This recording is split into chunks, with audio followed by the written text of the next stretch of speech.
AG ನ್ಯೂಸ್ಗೆ ಸ್ವಾಗತ. ಸರ್ವ ಜನಾಂಗದ ಶಾಂತಿಯ ತೋಟಕ್ಕೆ ವಿಷ ಬೀಜ ಬಿತ್ತುವ ಕೆಲಸ ಕಾಂಗ್ರೆಸ್ ಮಾಡ್ತಾ ಇದೆ ಅಂತ ವಿಜೇಂದ್ರ ಹೇಳ್ತಾ ಇದ್ದಾರೆ. ಈ ಸಂಬಂಧ ಮಾತನಾಡಿದ ವಿಜೇಂದ್ರ, ಸರ್ವ ಜನಾಂಗದ ಶಾಂತಿಯ ತೋಟಕ್ಕೆ ವಿಷ ಬಿತ್ತುವ ಕೆಲಸವನ್ನ ಕಾಂಗ್ರೆಸ್ ಸರ್ಕಾರ ಮಾಡ್ತಾ ಇದೆ. ಸಿದ್ದರಾಮಯ್ಯ ಮತ್ತು ಡಿಕೆಶಿ ಕಿವಿ ಮೇಲೆ ಹೂ ಇಡ್ತಿದ್ದಾರೆ ಎಂದು ವಾಗ್ದಾಳಿ ಮಾಡಿದ್ದಾರೆ. ರಾಜ್ಯ ಸರ್ಕಾರದ ಅಲ್ಪಸಂಖ್ಯಾತ ತುಷ್ಟೀಕರಣದ ನೀತಿ ಯಾವ ಮಟ್ಟಕ್ಕೆ ಬಂದು ನಿಂತಿದ್ದಾರೆ ಅಂತ ಹೇಳಿದ್ರೆ,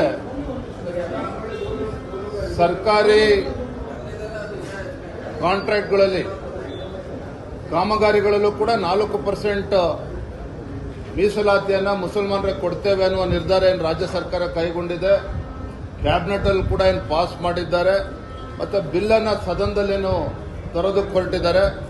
ಭಾರತೀಯ ಜನತಾ ಪಾರ್ಟಿ ನಾವು ಸ್ಪಷ್ಟವಾಗಿ ವಿರೋಧವನ್ನು ಮಾಡ್ತೇವೆ. ಭಾರತೀಯ ಜನತಾ ಪಾರ್ಟಿ ನಾವು ಮುಸಲ್ಮಾನರ ವಿರೋಧಿಗಳಲ್ಲ. ಆದರೆ ಅಲ್ಪಸಂಖ್ಯಾತರ ಅಥವಾ ಮುಸಲ್ಮಾನರ ತುಷ್ಟೀಕರಣದ ರಾಜಕೀಯ ನೀತಿಯನ್ನೇನು ಕಾಂಗ್ರೆಸ್ ಸರ್ಕಾರ ಅನುಸರಿಸ್ತಾ ಇದೆ, ಇದನ್ನು ನಾವು ಗಟ್ಟಿಯಾಗಿ ವಿರೋಧವನ್ನು ಮಾಡ್ತೇವೆ.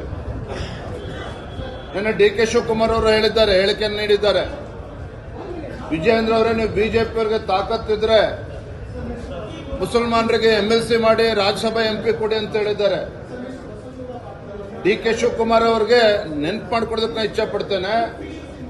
ಇಟ್ ಈಸ್ ಭಾರತೀಯ ಜನತಾ ಪಾರ್ಟಿ ಸರ್ಕಾರ, ಬಿಜೆಪಿ ಸರ್ಕಾರ ಇದ್ದಾಗ ಡಾಕ್ಟರ್ ಅಬ್ದುಲ್ ಕಲಾಂ ಅವ್ರನ್ನ ರಾಷ್ಟ್ರಪತಿಗಳನ್ನಾಗ ನಾವು ಮಾಡಿದ್ವಿ. ಕಾಂಗ್ರೆಸ್ನವರೆಲ್ಲ ಮಾಡಿರ್ತಕ್ಕಂಥದ್ದು. ಬಿಜೆಪಿ ಸರ್ಕಾರ ಬಂದ ಮೇಲೆ ನಜ್ಮಾ ಹೆಪ್ತುಲ್ಲಾ ರಾಜ್ಯಪಾಲರನ್ನಾಗ ಆಯ್ಕೆ ಮಾಡಿದ್ವಿ. ನರೇಂದ್ರ ಮೋದಿಜಿ ಸರ್ಕಾರ ಬಂದ ಮೇಲೆ ಜಸ್ಟಿಸ್ ಅಬ್ದುಲ್ ನಜೀರ್ ಅಂತ ಮಹಾನ್ ವ್ಯಕ್ತಿಗಳನ್ನ ರಾಜ್ಯಪಾಲರನ್ನಾಗಿ ಆಯ್ಕೆ ಮಾಡಿದ್ರು. ಮೊಹಮ್ಮದ್ ಆರಿಫ್ ಖಾನ್ ಅವ್ರನ್ನ ರಾಜ್ಯಪಾಲರನ್ನಾಗಿ ಆಯ್ಕೆ ಮಾಡಿದ್ರು. ಉಸ್ತಾದ್ ಬಿಸ್ಮಿಲ್ಲಾ ಖಾನ್ ಅವರಿಗೆ ಭಾರತ ರತ್ನ ಅಂತಕ್ಕಂಥ ಉತ್ಕೃಷ್ಟ ಗೌರವವನ್ನ ಕೊಟ್ಟಿರ್ತಕ್ಕಂಥದ್ದು ಕಾಂಗ್ರೆಸ್ನವರಲ್ಲ, ನರೇಂದ್ರ ಮೋದಿಜಿ ಸರ್ಕಾರ ನೀಡಿರ್ತಕ್ಕಂಥದ್ದು. ನಾನು ಮೊನ್ನೆ ಡಿ.ಕೆ. ಶಿವಕುಮಾರ್ ಅವರಿಗೆ, ರಾಜ್ಯದ ಮುಖ್ಯಮಂತ್ರಿಗಳಿಗೆ ಕೇಳೋದಕ್ಕೆ ಇಚ್ಛಪಡ್ತೇನೆ.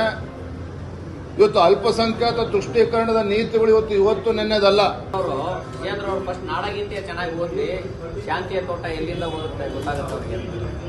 ಡಿ.ಕೆ. ಶಿವಕುಮಾರ್ ಅವರು ಹಿರಿಯರಿದ್ದಾರೆ.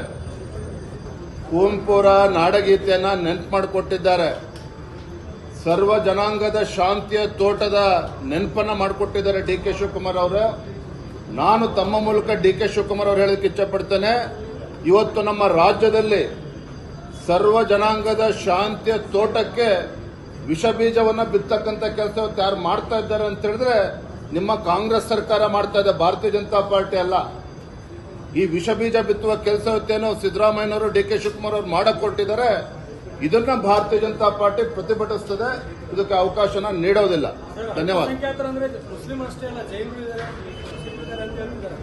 ಅವ್ರ ಗವರ್ಮೆಂಟ್ ಆರ್ಡರ್ ತೆಗೆದು ನೋಡ್ಲಿ. ಇವತ್ತು ಪ್ರವರ್ಗ 2B ಅಂಡ್ ಅದರ ಅಡಿಯಲ್ಲಿ ಏನ್ ಜೈನರು ಬರ್ತಾರ, ಮುಸಲ್ಮಾನರು ಬಿಟ್ರೆ ಯಾರು ಬರ್ತಾರ? ಹಾಗಾದ್ರೆ ಕಿವಿ ಹೂ ಮುಡಿಸ್ತಕ್ಕಂಥ ಕೆಲಸ ಡಿ.ಕೆ. ಶಿವಕುಮಾರ್, ಸಿದ್ದರಾಮಯ್ಯ ಮಾಡ್ತಾ ಇದ್ದಾರೆ. ನಾವು ಮೂರ್ಖರಲ್ಲ, ರಾಜ್ಯದ ಜನರು ಕೂಡ ಮೂರ್ಖರಲ್ಲ. ಕನ್ನಡಿಗರ ಮೆಚ್ಚಿನ ನಿಮ್ಮ ಎಜೆ 24/7 ನ್ಯೂಸ್ ಕನ್ನಡ ವಾಹಿನಿ ಇದೀಗ ಟಿವಿಯಲ್ಲಿ ಲಭ್ಯ. ವೇಳೆ ನೋಟಿಸ್ ಕೊಟ್ಟಿದ್ರೆ ವಾಪಸ್ ತಗೋತೀವಿ. ಇವತ್ತು ವಕ್ಫ್ ಪ್ರಾಪರ್ಟಿ ಅಂತೇಳಿ ಬರ್ತದೆ ಅಂತ ಹೇಳಿದ್ರೆ ರೈತರ ಬೀದಿಗೆ ಬದಲು ಏನ್ ಮಾಡ್ಬೇಕಾಗುತ್ತೆ? ಯಾರು ವೋಟ್ ಹಾಕಿಲ್ಲ ಅಂದ್ರೆ ಗ್ಯಾರಂಟಿನೆಲ್ಲ ಸ್ಟಾಪ್ ಮಾಡ್ಬಿಡ್ತೀವಿ.